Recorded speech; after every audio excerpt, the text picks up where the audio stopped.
Wonderful. So, yes, people still entering.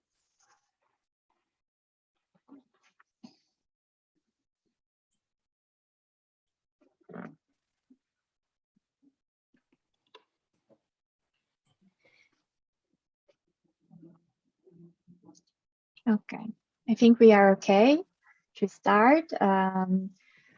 Welcome, everyone. First of all, I'd like to thank you for coming, for joining us today, and say happy Corpus Christi holiday for everybody. Also, I'd like to thank you very much, our amazing speakers here today, on behalf of the organization of this webinar series. Me, Christina, Patrick, and Maria Virginia, that unfortunately could not reach us today.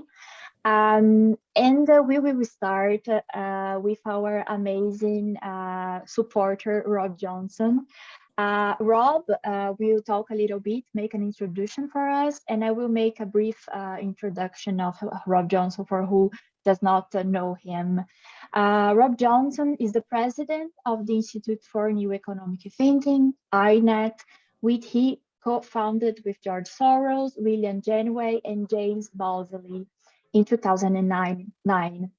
From the outset, the founders envisioned INET as a globally engaged network that could lead the evolution of economic thought toward the interest of people and the planet. Please, Rob, thank you for joining us again, for supporting us in this initiative, and the floor is yours. You can now make your initial commentaries. Thank you very much. Well, thank you, Mariana, and I want to welcome our speakers here today. I'll let you introduce them in a few moments as each of them speaks, but they're each, how do I say, extraordinarily well suited to the challenge that Pope Francis has given to us with his question: what place does the current economic system give to uselessness, that is, to beauty? Now, I got my head stirred a little bit because I never thought beauty and uselessness were somehow mutually exclusive or what have you. And somebody just from my house started printing. Oh, well, sorry if there was background noise. But I think that we are in a very, very difficult time. I gave a talk last night in New York, and I cited Marvin Gaye, who begins his famous song, "What's Going On?" by saying, we've got to bring some love in here today. Yeah. And he speaks of that in the first two stanzas, but in the third, he says, we got to bring some understanding here today. But what I found very, very profound, and I grew up in Detroit, so I'm a Marvin Gaye fan, but is that he starts with love and then goes to understanding. Once we've healed the divisions and regained trust, we can explore together for the common good. But in the turmoil that we are experiencing right now, there is a great deal of tension. And Mary Evelyn is a Confucian scholar. I've been very involved in China and seeing the US-China split. Seeing the Pope's concern about many things has moved me a great deal. And I'll cite to you all, there's a website called China Heritage, run by a man named Barmay, and he's got a tribute called The Invisible Republic of the Spirit. In The Invisible Republic of the Spirit, which was written by a man named Stefan Zweig, in a biography of Romain Rolland, who was very concerned at a similarly turbulent time between the world wars and on the cusp of World War II. He continued to, what I'll say, play a leadership role. But his biographer, Zweig, said, the invisible republic of the spirit, the universal fatherland, has been established among the races and among the nations. Its frontiers are open to all who dwell therein. Its only law is that of brotherhood. These are old days, brother and sisterhood now. Its only enemies our hatred and arrogance between nations. Whoever makes his home with this invisible realm becomes a citizen of the world. He is an heir, not of one people, but of all peoples. Henceforth, he is an indweller in all his tongues and in all countries, in the universal past and the universal future. What concerns me in this turbulent time is that to bring some love in here today, we need artistic language. Literal scientific rituals are like armor. C.G. Jung wrote a great deal late in his life after his feeling culpable for misunderstanding the extent of what you might call blossom in Nazi Germany. And in his, I guess it was his 10th volume of his collected works, he wrote called Civilization in Transition. And he talked a great deal about the unconscious self and the unconscious collective and all the ways in which we deceive ourselves. We create what he called shadows. There's an artist in 1945 named Robin George Collingwood. He wrote a book called The Principles of Art. And I'll conclude before handing it to all of you who are going to explore beauty, a comment that he made that I think is quite germane to the challenge we face today. The artist must prophesize, not in the sense that he foretells things to come, but in the sense that he tells his audience, at the risk of their displeasure, the secrets of their own hearts. His business as an artist is to speak out, to make a clean breast, but what he has to utter is not, as individualistic theory of art would have us think, his own secrets. As spokesperson of his community, the secrets he must utter are theirs. The reason why they need him is that no community altogether knows its own heart. And by failing in this knowledge, a community deceives itself on the one subject concerning which ignorance means death. For the evils which come from that ignorance, the poet, as prophet, suggests no remedy because he's already given one. The remedy is the poem itself. Art is the community's medicine for the worst disease of mind, the corruption of consciousness. I think that Pope Francis is a beacon moving us towards that invisible republic of the spirit, appealing to beauty, appealing to arts in a very elliptical way. But I look forward to your exploration because I think that this is the pathway towards bringing some love and bringing some understanding here today. Thank you. Thank you, Rob. Thank you for this amazing introduction. Before I invite our speakers, I would like just to make a summary. Why are we here? For who does not know, during the Young Scholars Initiative in 2020, in the beginning of the pandemic, a partnership between the INET, the Institute for New Economic Thinking, and Escolas Ocorrentes made possible the intervention of His Holiness Pope Francis, who proposed to the young scholars 3 economic questions. YSI members, the Young Scholars Initiative members, together with the Economy of Francesco members, deeply inspired by those questions, decided to organize a series of webinars to discuss each one of these questions. Today, we are here to discuss the 3rd question of Pope Francis, and I would like to remind you about this 3rd question. Pope Francis asks us, what place does the current economic system give to uselessness that is to beauty? Now, to start with our speakers, I would like to invite Professor Mary Evelyn Tucker. I will make a brief introduction of her.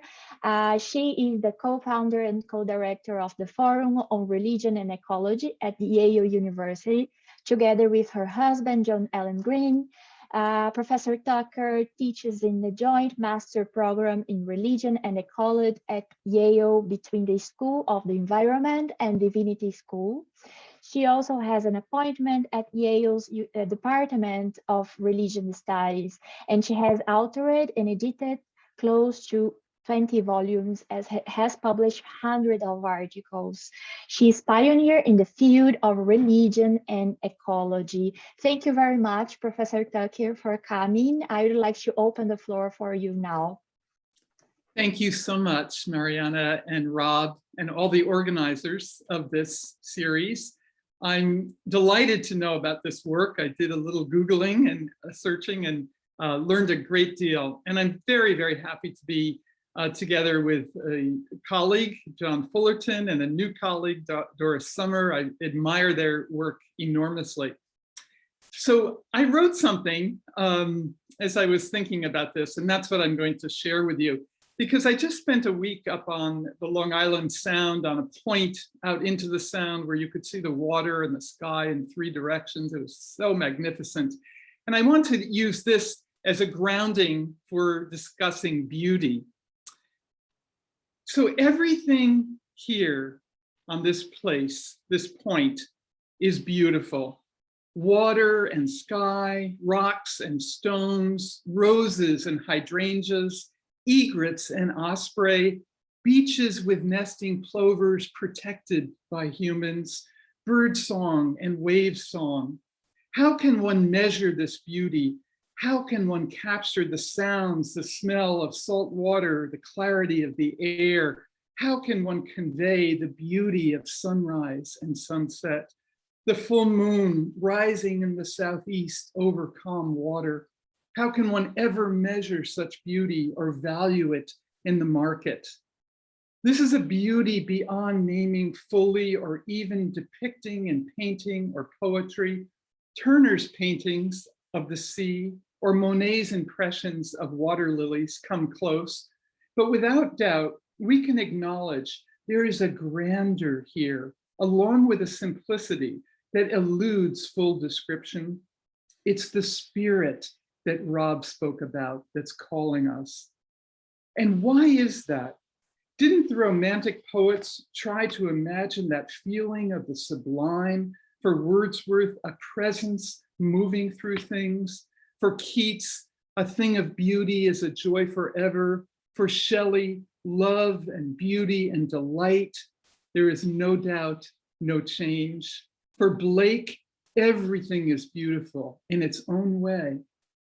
What then is this presence within things that calls us to be present to sunrise and sunset, to climb mountains, sit by a lake, swim in a stream? The beauty of nature calls to each of us, whether city dwellers or country dwellers. Why? Because we arose out of these incredible processes and are intimately connected to them.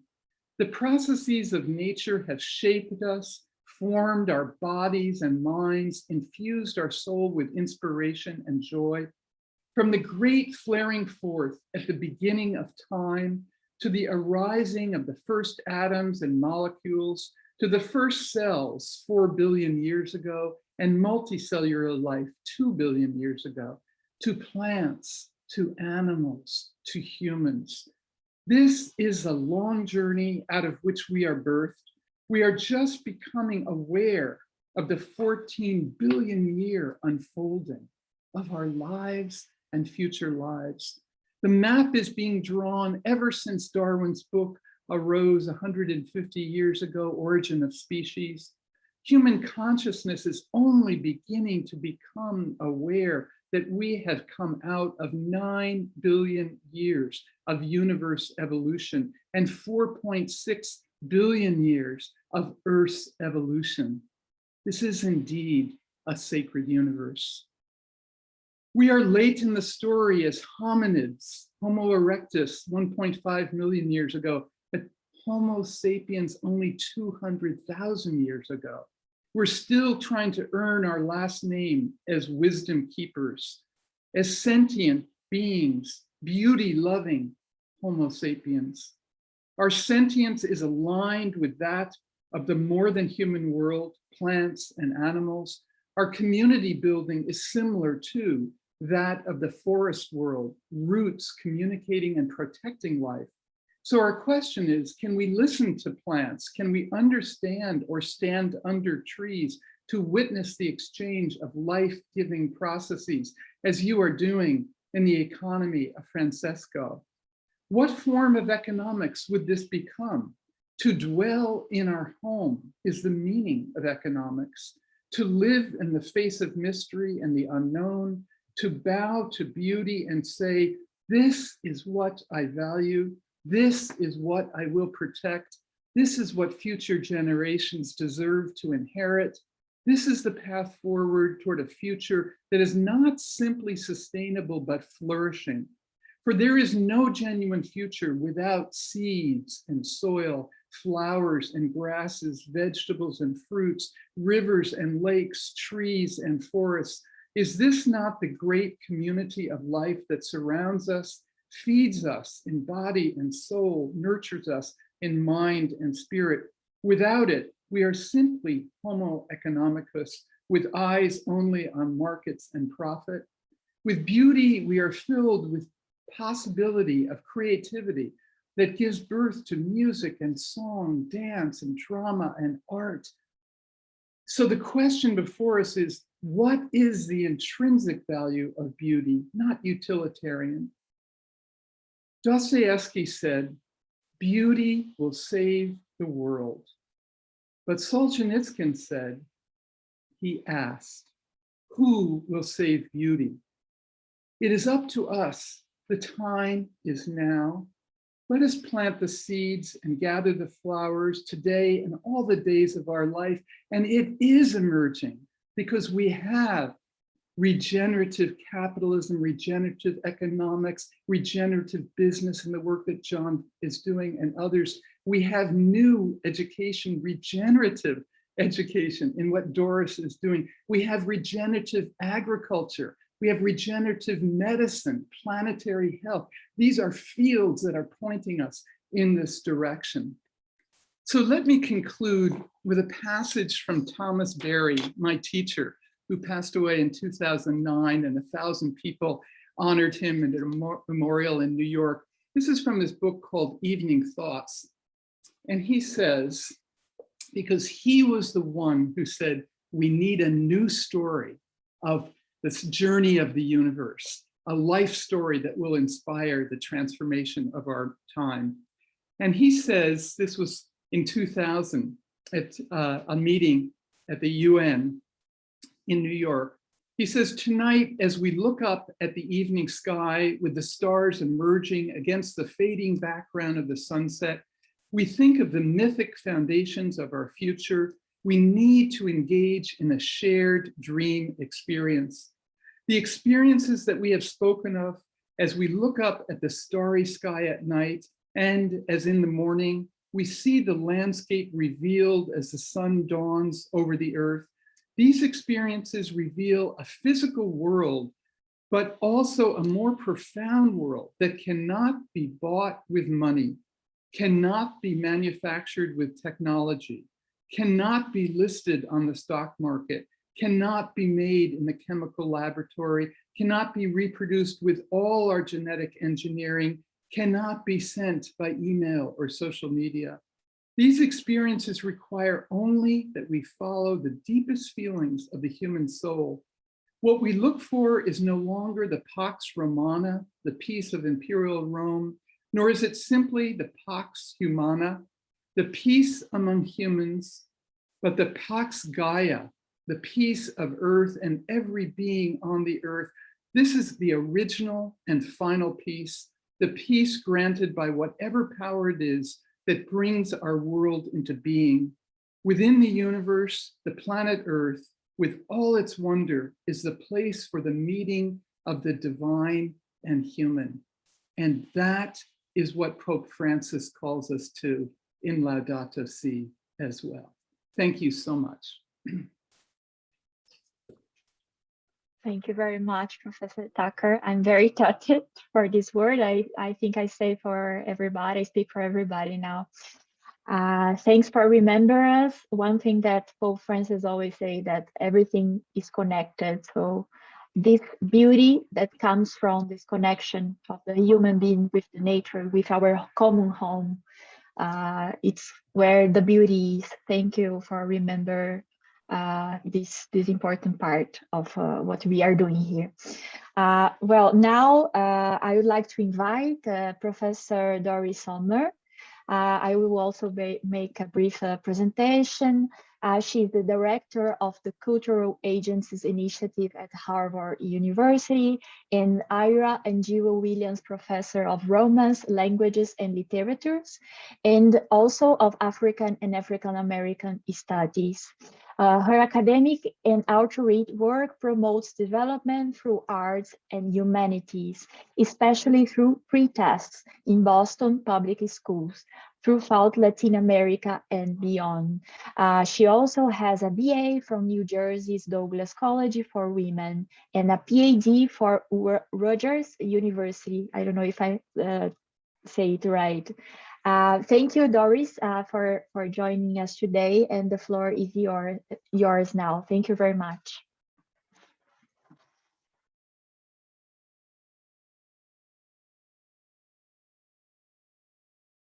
I'm sorry, Doris, if you can unmute your microphone. I'm sorry. Okay, thank you. I'll repeat my very sincere thanks for this invitation, for the opportunity to talk in an interdisciplinary setting about beauty.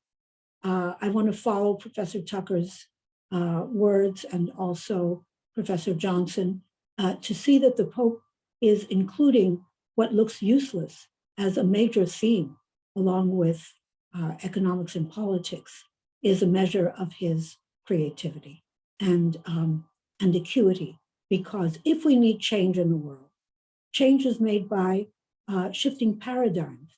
And people who know how to shift paradigms are called artists, whether they're engineers or politicians or business people.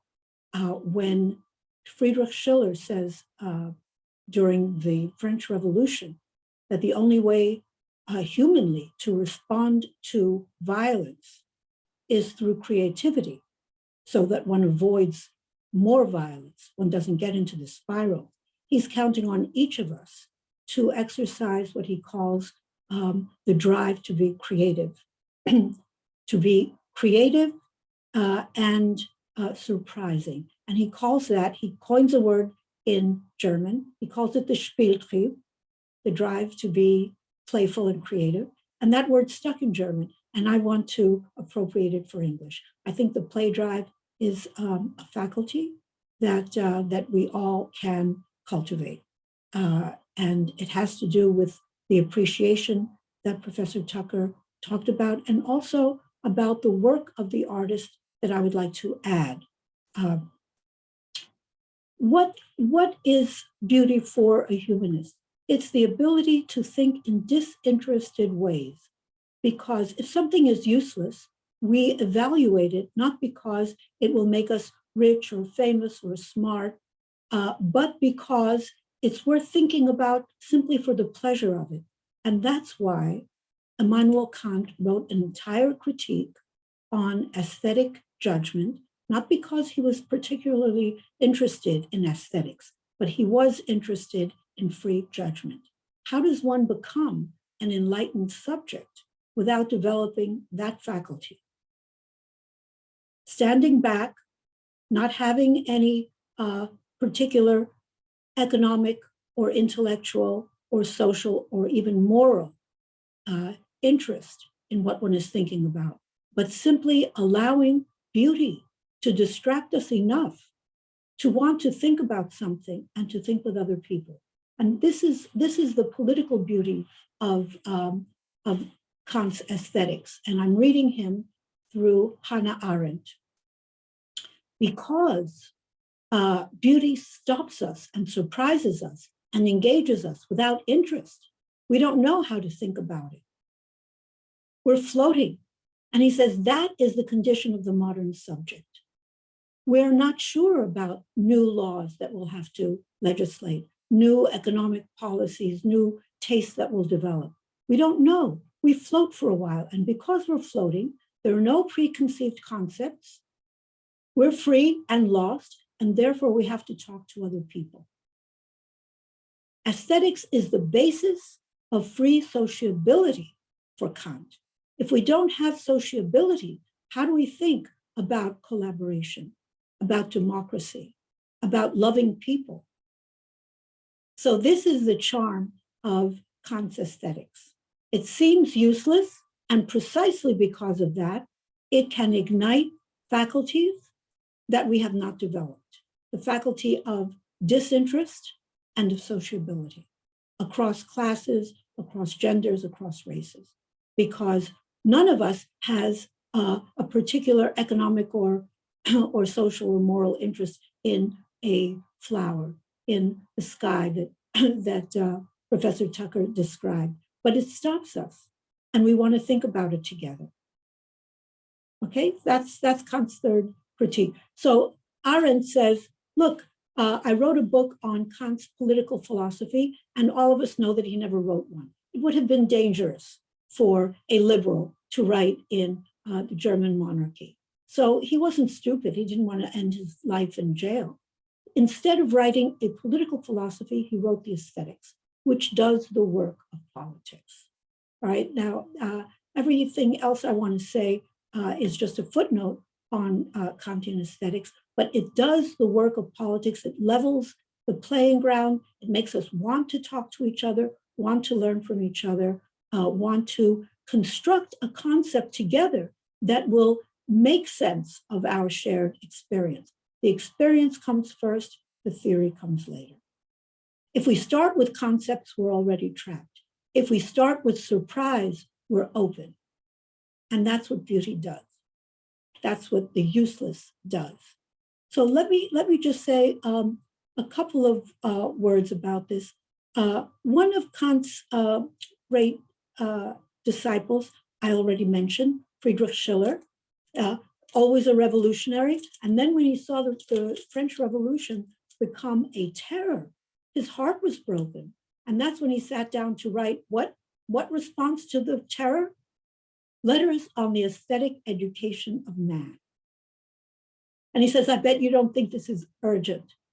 He said, it is.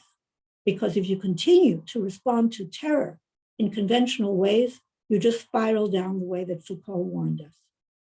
You should respond to terror with so charming a surprise that your enemy will stop and say, what was that? And want to talk to you. Art is the bulwark against what he called savagery on one side, where you don't want to think, and barbarism on the other, where you think you're so smart, you don't have to listen to other people, where reason is the only trap. So barbarism is a trap on the other side of savagery. You have to be in the middle, flexible, allow yourself to be surprised and to listen. Another disciple, we're all disciples of Kant in the world of humanities, but another disciple I want to feature is Viktor Shklovsky, a Russian formalist. In 1917, what was he doing?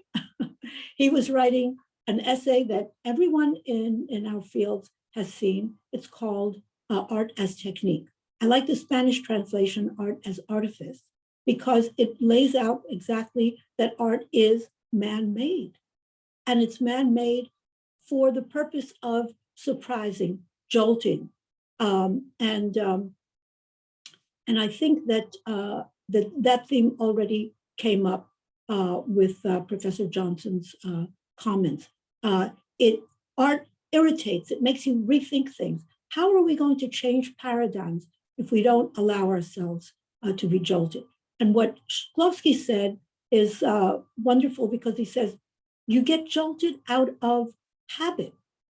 When the world becomes habitual, how much can you intervene in it?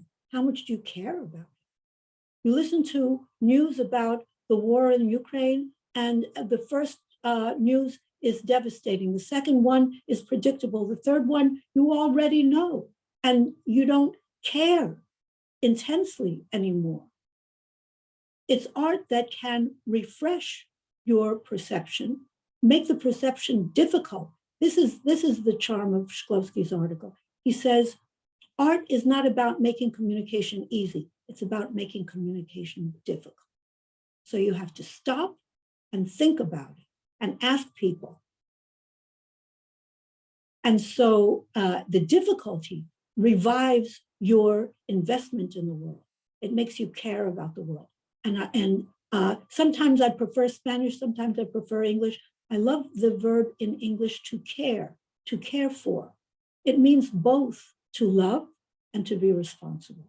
So with Shklovsky's short 10-page article, I can circulate it, you can find it. You get the message that aesthetics is about caring for the world because it makes the world a challenge. All right, so I don't know how much time I have. I wrote more notes for myself, but maybe I can just say that with these theories, cultural agents makes the work practical by actually learning from artists about practical protocols. We can think theoretically and write interesting books for each other, but how do we make these innovations land in practical programs? Well, we follow protocols the way artists do. An artist doesn't just think about ideas, an artist lands. So the person who made Paulo Freire's Pedagogy of the Oppressed a practical contribution is the theater artist Augusto Boal, who wrote Theater of the Oppressed. And then he got elected, talk about the political effectiveness, he got elected councilman to Rio de Janeiro, only one of 130 councilmen, but he recruited two good lawyers, went to the street and did Theater of the Oppressed, which means find a group that's having a problem, get them to stage that problem as a tragedy, and then everyone else on the street intervenes as spect actors. There are no spectators in the world. We're spect actors. We take responsibility. So each one of us spect actors figures out a way out of the tragedy, gets on stage, changes the script, sees if that works, sits down, another person comes in, tries another thing. It's workshopping ideas on the ground. And Boal, with this artistic practice based on Freire's pedagogy, got 13 laws passed. 6 of them were passed at the national level, and one that I remember, I can look up more. One is defense of victims, of witnesses of violent crimes. That was not a law in Brazil before. So it's this kind of artistic practice that can generate entire communities to co-create. Without participatory arts, it's very hard to ground good ideas like love, like co-creation, like shared budgeting. When you make things into participatory arts practices, we have a chance to make good on good ideas. I'll end there. I'm so grateful to Professor Tucker for mentioning the pretext protocol, because that's the version of a classroom teacher who learns from Boal, from Freire, from Jacques Rancière, who's not a minor political theorist, who featured the ignorant schoolmaster as the way forward. Don't bring people towards emancipation. Simply recognize that everyone is emancipated, that children know how to ask questions, how to play, and how to work out problems with each other. Okay, if you bring people there, you're still in the lead. So this version of collaborative and adaptive leadership is written very boldly into Rancière's book on pedagogy. I'll just stop there and look forward to conversations with you. I want to hear other people now. Thank you so much. Thank you very much, Professor Salmer. Thanks for highlighting that art and beauty as an important instrument of co-creation, collaboration, critical thinking, caring. I think that this is very important for us, that we are trying to build a new economy with soul, as Pope Francis also asked us. I also like to thank you for citing Paulo Freire, that we Brazilians are very proud of. And now I'd like to follow with dear John Fullerton. I will also make a brief presentation. He's an unconventional economist, impact investor, writer, and some have said philosopher.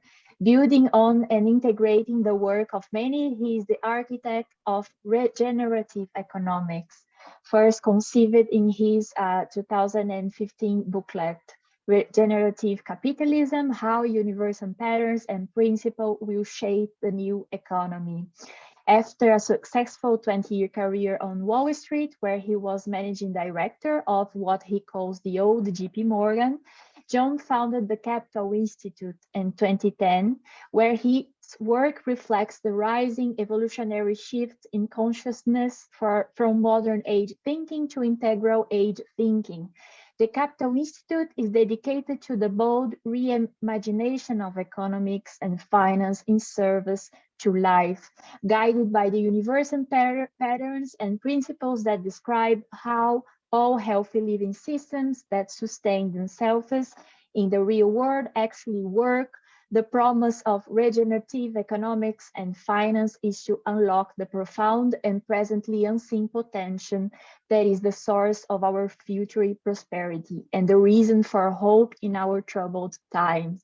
Thank you very much, Fullerton, for coming, for joining us today. The floor is yours now. Thank you, Mariana. I guess I didn't send you the short bio. I apologize for that. First of all, it's a true privilege to be participating today. I want to thank you, Rob, for inviting me. And boy, two wonderful sharings by two professors that I would love to spend time in your classes. I'm not a professor. I'm a former banker, and Doris, the phrase you used about being freed and lost explains nicely the decade between when I left JP Morgan and when I founded Capital Institute. So I suppose I am a budding artist that spent 10 years free and lost, and in many ways still, like all of us, I think, a bit lost. But what I'd like to share is a few reflections on the thinking that I've been developing, and just pulling up some notes here. Sorry, and of course this question is obviously meant to be provocative. It certainly stops you in your tracks. It's uncomfortable in that sense. It's a creative question, and the first thing that I have to say, and this probably doesn't even need to be said, is that there is no place for usefulness and beauty in our current economic system. And I would challenge you to even find the word beauty in an economics textbook. And the second thing that came up for me as I reflected on the question is a beautiful turn of phrase that Wendell Berry wrote. Wendell Berry is unrelated to my knowledge to Thomas Berry that Mary Evelyn spoke of, but he's a brilliant poet and man of letters and agrarian philosopher, and he said, "There are no unsacred places. There are only sacred places and desecrated places." So how have we come to this place where most of humanity innately values beauty of all kinds, and yet the dominant operating system that governs our lives, I would argue, our economic system, is devoid of even any reference to beauty? And I think the answer to that question is willful ignorance rooted in a worldview, and both Mary Evelyn and Doris have spoken about paradigms. As I said, I think we have willful ignorance rooted in a worldview, that is how we think, how we see the world, which in turn has trapped us in an addiction. Let me explain a little bit what I mean. The worldview is mechanism. The assumption is we live in a clockwork universe as discovered by Isaac Newton. We are obsessed with Cartesian logic, the reductionist method of the scientific our scientific process for figuring out what's complicated. And of course, the scientific revolution has brought us great progress. But as Wes Jackson has warned us, there is nothing wrong with the reductionist method so long as we don't confuse the method for how the world actually works. And it turns out there's a vast difference between what is complicated, such as putting a man on the moon or a cell phone, and what is complex, such as our living planet, a forest, a human being, or the global economy.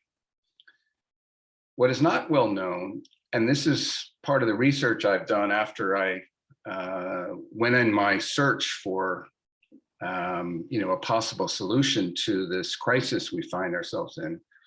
What's not well known is that neoclassical economics, which is still the theory upon which we run the world, whether we have a more neoliberal, conservative, free market orientation, or a more democratic, socialist, government, heavier government involvement version of economy. All of these are built on neoclassical economics theory, and the foundation of neoclassical economics is Newtonian physics, and a set of patently false assumptions that the early neoclassical economists used to apply Newtonian physics laws to a theory of economics. And on top of that, we layered over statistical methods to address uncertainty that are not compatible with the nature of complexity. And the field of economics sits isolated from the real sciences of physics, which is now quantum physics, of chemistry, including the geochemical systems and processes that govern our planet, and biology, and specifically ecology, which of course shares the same Greek root as economy. So one could say that the theory we use to run the global economy, now the dominant operating system for all of humanity, is ignorant. In fact, you could say it's bankrupt. How else could a Nobel Prize, and by the way, the Nobel Prize in economics is actually not a genuine Nobel Prize because Mr. Nobel understood that science, or that economics was not actually a science. So there's a prize created by the Swedish Central Bank in honor of Alfred Nobel, but it's considered a Nobel Prize, certainly within the field. And my question is, how else could a Nobel Prize be awarded to an academic, an economist in 2018? 2018 is not that long ago, whose work on climate change suggested that the optimal target for global warming was 3.5 degrees Celsius, because anything lower would cost too much. And that, furthermore, he said that global warming wouldn't impact manufacturing that much because manufacturing happens indoors. I mean, it's literally stunning to think that type of thinking, that ignorance, was awarded the highest prize in economics. So I'd like to refer now to one of the sentences in Laudato Si, and I think this is the call that we need to heed at this moment. Pope Francis wrote, "We urgently need a humanism capable of bringing together the different fields of knowledge." And I think it was Doris talking about transdisciplinary conversations. We need a humanism capable of bringing together the different fields of knowledge, including economics, in the service of a more integral and integrating vision. Now, when I read Laudato Si, I literally started crying, because I had put out this working paper or booklet literally a month earlier, and I went through reading Laudato Si and underlining the sentences and the paragraphs that related to the 8 principles of regenerative economics of living systems that describe how a regenerative economy needed to be grounded. And so my work and the work that I'm promoting is highly aligned with Laudato Si in a way that really made me quite emotional. And so for me, the response to that call from Pope Francis is that We need an economics that, for lack of a different term, I'm calling regenerative economics. And regenerative is an important word. It's literally the process of how living systems work. If our bodies were not regenerating as we're having this conversation, we wouldn't be able to have this conversation. So how do we reintegrate beauty into our economics and think of economics as both science and art? And I would suggest, of course, life is beautiful, nature is beautiful, as Mary Evelyn beautifully described, and I'm fortunate to live not too far down the road on Long Island Sound and Fisher's Island Sound and the Atlantic Ocean from where she described. And life is the result of this regenerative process. And we can describe this regenerative process, not with laws, the way we describe physical laws, but with patterns and principles. Think of them as first principles. So imagine if we choose to begin reconstructing our economics on the foundation of these first principles and on the foundation of these patterns that exist in all life. This is the promise of regenerative economics. Now, why is this so hard to do? I would suggest it's that we are addicted to success, to growth, to wealth and power, to fame, all derived from our extractive system. But like all addictions, what we truly yearn for is to dampen the fear and the pain of our lower consciousness energy and awaken to a higher consciousness. Again, consistent with what Doris and Mary Evelyn have already spoken about. So the key here is that we yearn for a spiritual spark to make meaning of our lives. And so the challenge of rethinking economics is at its core a spiritual challenge. Thank you, and look forward to the conversation. Thank you, John Fullerton, for joining us and for highlighting especially that we need to understand the economic system also as a complex system. And also, unfortunately, how the economic theory is far behind this understanding phenomena like climate change and many others in a complex way. So your proposal of regenerative economics seems very interesting on this path.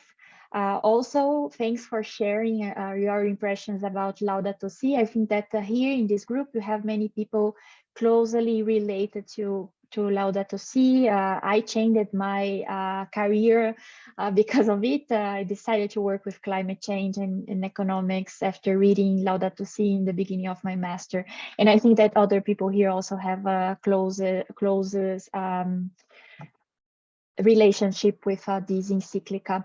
Well, now we will open for you in the audience for questions to our speakers. We will have a small question and answer section. I would like to invite you. Okay, we have already Patrick, but also if you feel comfortable to speak, open your microphone in your camera and raise your hands on reactions. So we will call you. If you don't feel comfortable, you can write on the chat and I can read for the speakers. So please, Patrick, the floor is yours. Yeah, so thanks a lot to all of the speakers. Absolutely terrific. That's yeah, just brilliant. At that stage, I might actually also announce as kind of part of the organizing team that I will be writing a book based on the 3 questions that came out from the Pope. So it's with the German publisher, which is kind of like the biggest German progressive publisher, Western Verlag. It came out of a discussion. So yeah, it's not just that kind of little essay that we write, but it's it has a lot of multipliers, so to say. And I would like to address, well, actually 2 questions to John. The first one being, you said that uselessness doesn't play any role in our economic system, which was my first thought when I read that question too. But then when you mentioned, you know, you've been working in finance and so on and so forth, one thought that I had was, doesn't uselessness actually play a really big role in finance if we think about how useless actually a lot of the kind of like financialized capitalism actually is? So I would like to hear your thoughts on that. And then secondly, because you touched upon a few points which I wrote down also for my book. So I was just wondering if at some point towards the end of the year maybe or so, we could just have a little conversation about some of the themes that I want to outline. So that's the second question. It would be great if I could have your thoughts on that. I'm sorry, I was just laughing so hard about your first comment. I missed the second question. Well, it was basically just a request whether you might be able to find some, I don't know, half an hour or hour in your schedule at some point this year. Yeah. Some of the themes that you raise more in depth, because it's relevant to me, but I'm not sure that it's that relevant to the audience. Well, that's easy. The answer to that is yes. And in response to your first question, it reminds me of a famous statement that Paul Volcker made, the former and deceased, but chairman of the Federal Reserve. I think he said this after the financial crisis, where he said the last significant, meaningful, and useful innovation that come out of Wall Street was the cash machine. It's a provocative statement, though, and really at the heart of my work. It's not just that there is a lot of useless activity in our financial system, but there's actually a tremendous amount of toxic and destructive activity. And I'm actually not even talking about the reckless greed and irresponsible behavior. We have somehow confused means and ends, and think that the day-to-day activity of the global capital markets is like ordained by God and needs to be the way it is, and we don't have the courage to question what has become essentially the means, a confusion of means and ends. And I'll just use that as a quick example of why I think it's so critical to get clear on first principles. One principle in living systems is this idea of right relationship or symbiosis or mutualism.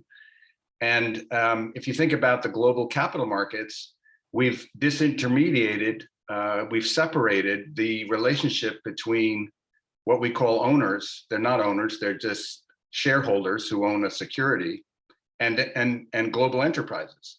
And so we don't have, not only do we not have a right relationship in the sense of the Quaker meaning of that term, but we don't even have any relationship. And so, but we think of that as normal, and we think of secondary trading as a business. And so we have this massive casino that has all kinds of destructive consequences. And we think we're going to change that by creating more transparency about environmental, social, and governance metrics in companies, when in fact we need to reconnect ownership and the responsibility, as Professor Summer talked about, that comes with ownership. We need to reconnect that with enterprise. And you only see that issue if you get first clear on first principles of how living systems actually work. So it's a long answer to a very punchy comment you made, Patrick. Thanks, John. Before calling Jay, I'd like to open to the other speakers. If you want to make any comment about the question, feel free. If not, we call Jay for the next question. No, okay. So Jay, please, the floor is yours. Hi, everybody. Thank you so much for this great contribution to this webinar series, and I think to what is actually required for us to start the conversation about why we're here as young scholars, as human beings, and what our contribution is to this planet. Because I think there's so many concerns that we're grappling with, and I think a lot of us are searching for the right footing to attend. My bunny rabbits have bitten through my internet cable, so I'm on a very weak hotspot at the moment. So I hope you can still hear me. So I want to maybe start the question and maybe a quick reflection on the following point. John, you said something that struck me, which is to start with the first principles and try to reframe them. But I think this might be in slight contradiction with what Doris said, which is we have to start with experience first and concepts come later. So I'm wondering, so this is just the way we also think about it in YSI to some degree, like, can we solve a rational paradigm with more rationality? That's my question first. Like, this is something where we have taken to some extreme the rationality we currently have with big tech, just taking this question further and further, and data science now emerging with big data, and all these phenomena now are sort of taking these two extremes. We're trying to find meaning and more, and I think we're just becoming more entrapped in the same sort of dynamics, so these rational dynamics, if you want to keep it at that level. And I think what you're hinting at is actually an interplay between rationality and emotional intelligence or emotional experience, the spiritual that we've all been alluding to. So I'm wondering how we can actually, I think the stories that were told today by all the speakers, I was really struck. This was a real highlight to my week, maybe even to my year so far, to hear all the way you expressed it. And I think I've been hearing art and other art forms of expression to be allowed and encouraged. This brings me back to what actually Rob always does, and where INET, I think from the very beginning, was actually trying to allow for more forms of expression to be not just at our disposal, but actively encouraged. The first thing that I experienced when I walked into an INET conference in 2012, which was also the inception of the Young Scholars Initiative, was a bunch of art. There was an art exhibition. There were collaborations. There was an artist in the room interacting with the participants, and this stimulated all the senses. This was the aesthetic that was mentioned earlier as well. And I think we have to, without even specifying it, this was a leading by example. This was leading with experience of how people are brought together, how the senses stay fresh to the problems and not become desensitized. So I'm trying to just offer a reflection, maybe a way of how do we actually bring this sentiment that was expressed in this exact in this conversation back to the community, and actually into an everyday experience that we want to bring back to the education, to how people do their work in an everyday level. This has to be a centeredness that we have to have in everything we do, because this is how we are connected to the problems. So I guess my provocation, my question is to all of the speakers to sort of say, how do we actually build exactly the sensitivity that you have now acquired in your life, and offer this opportunity to start a young career with these experiences, with this groundedness that all of us in Young Scholars are actually intuitively searching. Many people are searching. I think a lot of us are lost, but we're actually, there's the emergence of yoga and Eastern philosophy, and all these other things are sort of a trend, but I think we're not yet fully there to sort of at the foundations, as John was saying, rethink our first principles. It's sort of it's on top of it. It's not really rethinking the foundations. So I think these are reflections, not a direct question, but I'm trying to sort of advance the conversation for us to sort of see how we can be in this between the inductive and the rational. How does this actually work? We might the danger that I'm seeing, or I'm also encountering, is that we might not be taken seriously with in the current paradigm by suffering with the current institutions that value only certain types of knowledge and certain types of approaches. If you can articulate this in a rational way, that this is an intuitive way. So I'm struggling a little bit about how this shifts the narrative if we can't get a collective experience to shift it for everyone. So yeah, I'll leave it at that, but I want to just say thank you. And I'm looking forward to your reflections on this sort of longer thought that I had about all of your contributions. If I may, I'd like to start. Yes. Thank you so much for the reflection, Jay. You bring up for me the difference between first principles and reason. What Kant did in his third critique was rescue judgment from reason. His first two books were about reason, scientific reason, which he called pure reason, and social reason, which he called practical reason, right? And everyone thought he was done. But he, as an old man, and then they told him, oh, you're senile, you don't know what you're talking about anymore. As an old man, he said, there's an important piece that we've left out, and that is judgment. Judgment is a faculty, it's not a principle. It's a muscle that we have allowed to atrophy.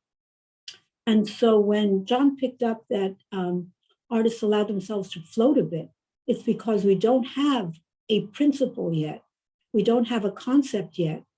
And we allow our experience and our conversations with other people to co-construct that concept. But even to do that, the faculty is collaborative. It's imagination. It's the Spieltrieb. So Kant begins from faculties and not from principles. And I think that's his major contribution that we leave out when we think that the Enlightenment is only about reason. So I'm a professor. I could talk for longer, but I'll stop.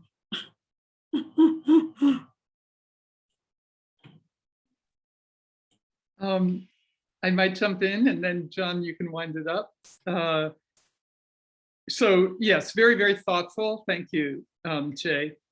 So as a humanist, as a student of world religions for 10 years in graduate school with some of the best scholars at Columbia and elsewhere, and as someone deeply devoted to the humanities, literature and the arts and drama and so on, but as someone who's worked within secular academia my whole life, including doing conferences at Harvard on the world's religions, being at Yale at the School of the Environment, I think this is a hugely important issue. But what I love about Rob and his beginning is the daring and creativity. I mean, I don't mean to be too self-referential here, but I want to be encouraging in this way. There was no field of religion and ecology 25 years ago. And to do 3 years of conferences at Harvard was brutal, brutal. And the scientists don't fully understand it still, but all religions are based in the great cycles of nature. And that's what gives inspiration. Or you take Tai Chi or Qigong, and they're reflecting the movements of the natural world. Yoga positions do as well. And we have become removed from all of these dynamics of nature. That's what I was trying to say. And there's books now on this. There's practices on it. But the other part, so what I'm saying is courage, maybe a partner who you love and can do this with. John Grimm is fantastic. His specialty is indigenous traditions. We've had enormous experiences all over the world. And the revival of indigenous ways of knowing is one of the most hopeful signs we have. Traditional environmental knowledge is now being integrated to scientific knowledge for regeneration of fisheries, of forests, of all kinds of things. The regeneration of culture in Hawaii with the Hokulea navigational techniques is non-parallel, and all through the Pacific region, what that has created. Check it out, Hokulea. And they did this with indigenous knowledge.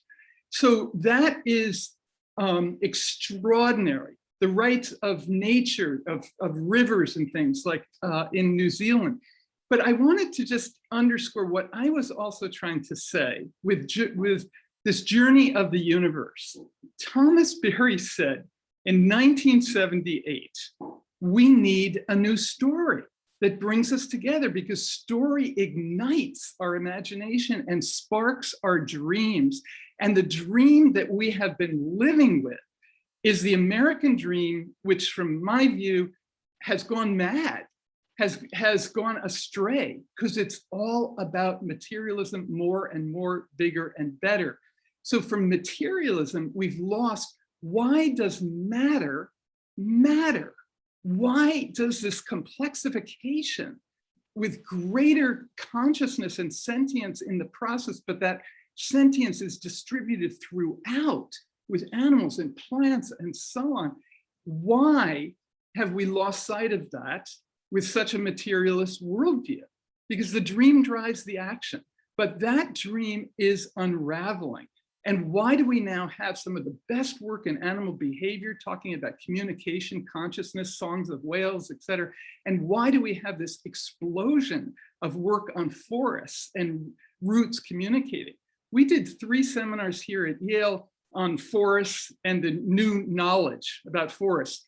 Over 1,000 people signed up for each one of them. Yale has never seen a webinar like that, okay? Because that kind of knowledge is penetrating the ivory towered walls and silos. Why? Because your generation understands it, gets it, can be flexible, can be nimble. And if you are brave and you do fusion of knowledge, you can do this. Because the older generation is all nervous still about their grants and their CVs and so on. But this is penetrating, I can say. It's absolutely penetrating. So trust your intuition that this is a living, regenerative Earth systems. And once we embrace that, and this is the best of science, the best of indigenous traditions, symbiosis of Lynn Margulis and James Lovelock with the Gaia hypothesis. Lynn Margulis was rejected for symbiosis, and now that is absolutely embraced. So sorry to go on for a long time, but pragmatism is what drives Americans, and principles are left so far behind, but pragmatism leads to burnout and to a lack of this deep spiritual grounding that we're talking about. Principles will be the regenerative sensibility of how we're aligned with these processes, and that's the great, extraordinary power of what Pope Francis is also offering. So sorry to go on at some length, but your question provoked all of that. I'm tempted not to add to it, but I don't see another hand, so I'll jump in really briefly. Jay, again, thank you for that. I agree with you. This is not an intellectual exercise, and in the short time that I shared my story, I did refer to a 10-year hiatus. It literally was 10 years. And it was very painful, and I felt very lost. And my pathway to this idea came through a synchronicity. Speaking of the universe speaking, I had written my first kind of coming out of the closet paper to try to make sense of this. I wrote a paper called "The Relevance of Schumacher in the 21st Century." And someone sent it to a guy called Alan Savory sitting in Zimbabwe. And he sent me an email saying he saw a, finance person who seemed to understand holistic thinking. And Alan Savory introduced me to what he calls holistic planned grazing, which we don't need to get into, but it's essentially biomimicry applied to the large landscapes of grasslands. And I learned through that experience. I actually invested in a company. We created a company together to put this idea into practice. And so I learned by doing and experienced that.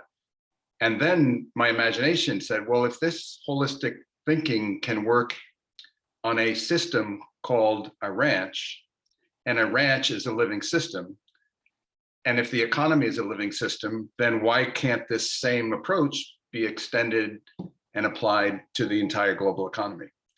And that was a crazy idea, but that's where it was rooted. It wasn't rooted because I went to study something called regenerative economics at Yale or Harvard or anywhere else. It didn't exist. So the other comment I would say about, experiential learning and storytelling, if you go to our website, we've documented 50 stories of what we see as the emergent regenerative economy. Most of them are small, grassrootsy kind of things. But the cool thing is that once you see the world through this regenerative lens, you see the regenerative economy everywhere, emergent. A farmer's market is the regenerative economy. It's just that we call it a quaint little farmer's market, but that's the regenerative economy. And so for young people who feel lost, my advice to you, not advice, my encouragement to you is to understand that, we're in an epochal change between the modern age and what many are calling the integral age. I'll go out on the limb and call it the regenerative age, because I don't think we get to the integral age if we don't pass through the regenerative age. But it's meant to feel uncomfortable. Of course it's uncomfortable. But my own experience was to, trust my instinct. My instinct is what caused me to leave Morgan. And I believe all of our instincts are calling us in this right direction. And we just have to have the courage to listen to them, as opposed to default to the logical part of our brain saying, I need to do this because I need to be successful, or I need to make a living, or I need to do this. And I'm not belittling it at all. I have 3 kids who are right in the thick of this challenge myself, but I would just encourage us all to get comfortable in the discomfort, because that's the moment that we happen to live in.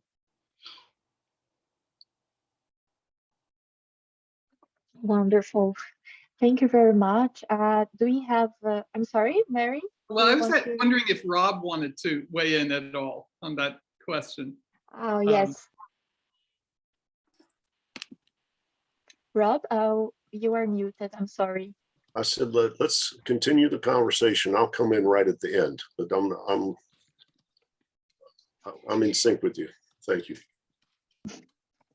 I would like to know if anyone else would like to make a question, an intervention. Otherwise, we are going to divide in 2 groups now. For who wants to stay, we are in all sessions, we are doing a small conversation in the end, in smaller groups, to talk about the Pope's question and what happened in the session. So I'm going to assign you now on the breakout rooms, and see you then.